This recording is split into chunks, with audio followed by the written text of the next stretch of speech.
কোনো ইনভেস্টমেন্ট ছাড়া মাত্র 2 বছরে 2 কোটি টাকার ব্যবসা বানানো কি সম্ভব? I'll tell you the answer. যদি বলি সিক্রেটটা আসলে কোনো বড় ইনভেস্টমেন্টে নয়, বরং বাস্তব কোনো বড় সমস্যার সমাধান করায়। তাই আমি আপনাদেরকে দেখাবো কিভাবে আপনিও করতে পারবেন 2 বছরে 2 কোটি টাকার ব্যবসা। সিবি ইনসাইটসের একটি গবেষণায় দেখা গেছে 42% স্টার্টআপ ফেল করে কারণ বাজারে তাদের পণ্যের চাহিদা নেই বলে, অলমোস্ট অর্ধেক। আর 29% ফেল করে কারণ তারা ভুল জায়গায় বেশি অর্থ বিনিয়োগ করে ফেলেছে। তার মানে এখানে একটা ইম্পর্টেন্ট লেসন আছে। মূল সমস্যাটা আসলে অর্থের অভাব নয়, মূল সমস্যাটা হচ্ছে মার্কেট বোঝার। আপনার ব্যবসা যদি বাস্তব কোনো সমস্যার সমাধান না করে অথবা নির্দিষ্ট কোনো চাহিদা যদি পূরণ না করে, তাহলে আপনি যত টাকাই ইনভেস্ট করেন ব্যবসাটা স্কেল আপ করাটা খুব ডিফিকাল্ট হবে। আর এই লেসনটা আমি আমার নিজের লাইফের এক্সপিরিয়েন্স থেকেও শিখেছি। আমি একটা স্টার্টআপে 4 বছর কাজ করে 4 বছর পর আমরা এই স্টার্টআপটা নিয়ে ফেল করি।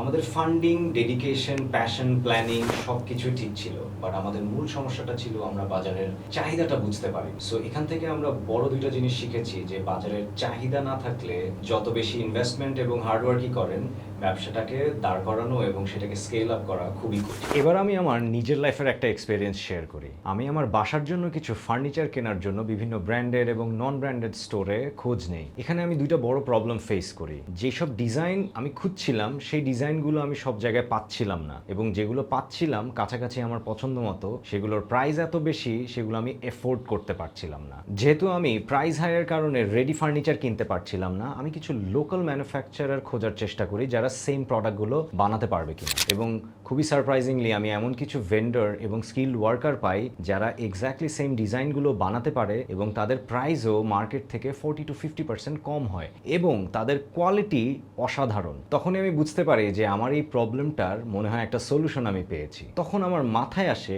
আমি যদি এই প্রবলেমটা ফেস করি, আমার মতো বাংলাদেশে আরও এরকম অনেক মানুষ আছে যারা সেম প্রবলেমটা ফেস করছে। তখনই আমার ফার্নিচার নিয়ে কিছু করার কথা চিন্তা আসে। সেখান থেকে আমার পার্কওয়ে ফার্নিচারের জার্নিটা শুরু হয় এবং আপনিও কিন্তু সেম অ্যাপ্রোচে একটা প্রবলেম সলভ করার মাধ্যমে আপনার ব্যবসার আইডিয়াটা জেনারেট করতে পারেন। ফার্নিচার নিয়ে কিছু করার আইডিয়াটা মাথায় আসার পর আমি আইডিয়াটাকে ভ্যালিডেট করার জন্য একটা এফেক্টিভ এবং ফ্রি টুল ব্যবহার করি, সেটা হচ্ছে ফেসবুক মার্কেট প্লেস। আমি ফেসবুক মার্কেট প্লেস বেছে নেওয়ার পেছনে বড় রিজন ছিল ফেসবুক মার্কেট প্লেসে আমি কাস্টমারদের সাথে সরাসরি যোগাযোগ করতে পারি। কাস্টমারদের সাথে সরাসরি কথা বলার মাধ্যমে তাদের চাহিদা এবং তাদের প্রয়োজনটা বুঝতে আমার অনেক হেল্প হয়। প্রথমে আমি আমার পছন্দ মতো 6টা ডিজাইন মার্কেট প্লেসে পোস্ট করি।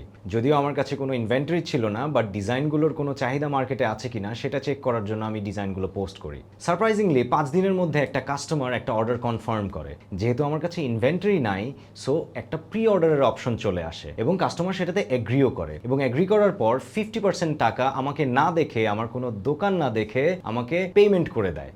তখন আমি আসলে বুঝতে পারি যে মার্কেটে এই ডিজাইনগুলোর এবং আমি যে প্রাইজিং দিয়েছি সেটার বেশ চাহিদা রয়েছে।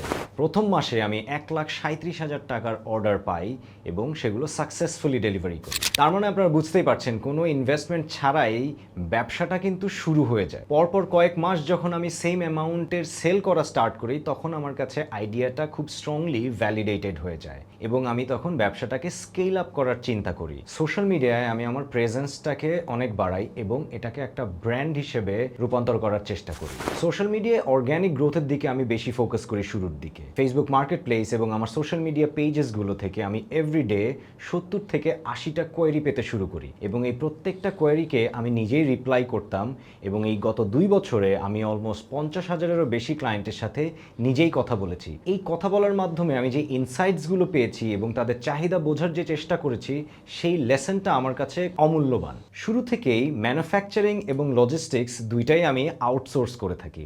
আউটসোর্স করার মাধ্যমে আমার যে বেনিফিটটা হয় সেটা হচ্ছে আমার খরচ অনেক কমে যায়, মানে আমার অপারেশনাল কস্ট অনেক কম থাকে এবং বিজনেসের স্কেলেবিলিটির চান্সেসও অনেক বেড়ে যায়। আমাদের জন্য বড় একটা মাইলস্টোন ছিল যখন আমরা শার্ক ট্যাঙ্ক বাংলাদেশে পার্টিসিপেট করি এবং ইনভেস্টমেন্ট অফার পাই। শার্ক ট্যাঙ্ক বাংলাদেশে আমাদের বিজনেসের ভ্যালুয়েশন ছিল 1,70,00,000 টাকা। শার্ক ট্যাঙ্কের পরে আমাদের বিজনেসের সেলস অলমোস্ট ডাবল হয়ে যায় এবং বর্তমানে আমাদের বিজনেসের ভ্যালুয়েশন 2 কোটি টাকারও বেশি। সো আপনারা অবশ্যই অ্যান্সারটা হয়তো পেয়ে গিয়েছেন যে 2 কোটি টাকার ব্যবসা কোনো ইনভেস্টমেন্ট ছাড়াই বানানো সম্ভব। আমার ব্যবসার এই জার্নি থেকে আমি নিজে 3টা খুবই ইম্পর্ট্যান্ট লেসন শিখেছি। এক নম্বর হচ্ছে একদম ছোট থেকে অলমোস্ট জিরো থেকে শুরু করা সম্ভব। যেমন আমি খুব এফেক্টিভ এবং ফ্রি একটা টুল দিয়ে ব্যবসাটাকে শুরু করেছি। 2 নম্বর লেসন হচ্ছে কোনো বাস্তব সমস্যার সমাধানের মাধ্যমে এবং বাজারে কোনো চাহিদা আইডেন্টিফাই করার মাধ্যমে আপনি একটা বড় ব্যবসা এবং সাকসেসফুল ব্যবসাকে গড়ে তুলতে পারেন। লাস্টলি আমি একটা কথা বলতে চাই, যে কোনো কাজে বা ব্যবসায় আপনি অনেক বাধার সম্মুখীন হবেন, বাট নেভার স্টপ। কারণ আপনার মনে রাখতে হবে আপনি ব্যবসা বা যেই কাজটাই শুরু করেছিলেন একটা বড় সমস্যার সমাধান করার জন্য। সো আপনার চলার পথে যদি ছোট ছোট কোনো অবস্টাকল আসে, সেটা অতিক্রম করা অবশ্যই জরুরি এবং সেটা অতিক্রম করা সম্ভব। সব কিছুরই সলিউশন আছে। So please never stop. So এই পুরো ভিডিওটা যদি আমরা সামারাইজ করি, তাহলে একটা খুবই ইম্পর্ট্যান্ট লেসন আমরা শিখতে পারি। সেটা হচ্ছে যে কোনো সমস্যার সমাধান করার মাধ্যমেই আসলে বড় ব্যবসা বানানো সম্ভব এবং একটা সাকসেসফুল এন্টিটি বানানো সম্ভব। যদি আমি এটা করতে পারি, তাহলে আপনিও অবশ্যই এটা করতে পারবেন। আমি কোনো বড় ব্যবসায়ী বা বিজনেস গুরু না, আমি জাস্ট আমার এক্সপিরিয়েন্সটা শেয়ার করার চেষ্টা করছি। বাংলাদেশে অনেক মানুষ বিজনেস করতে চায়, কিন্তু তারা অনেক সময় জানে না যে কিভাবে স্টার্ট করব, কোথা থেকে শুরু করব, বা অনেক ইনভেস্টমেন্টের অভাবে শুরু করতে পারছে না। আমি জাস্ট তাদের জন্যই এই ইনফরমেশনটা শেয়ার করতে চাই যে কোনো ইনভেস্টমেন্ট ছাড়াও ব্যবসা শুরু করা সম্ভব। কোনো বড় আইডিয়া বা অনেক বড় ইনভেস্টমেন্ট প্রয়োজন নেই বা পারফেক্ট হতে হবে না আপনাকে।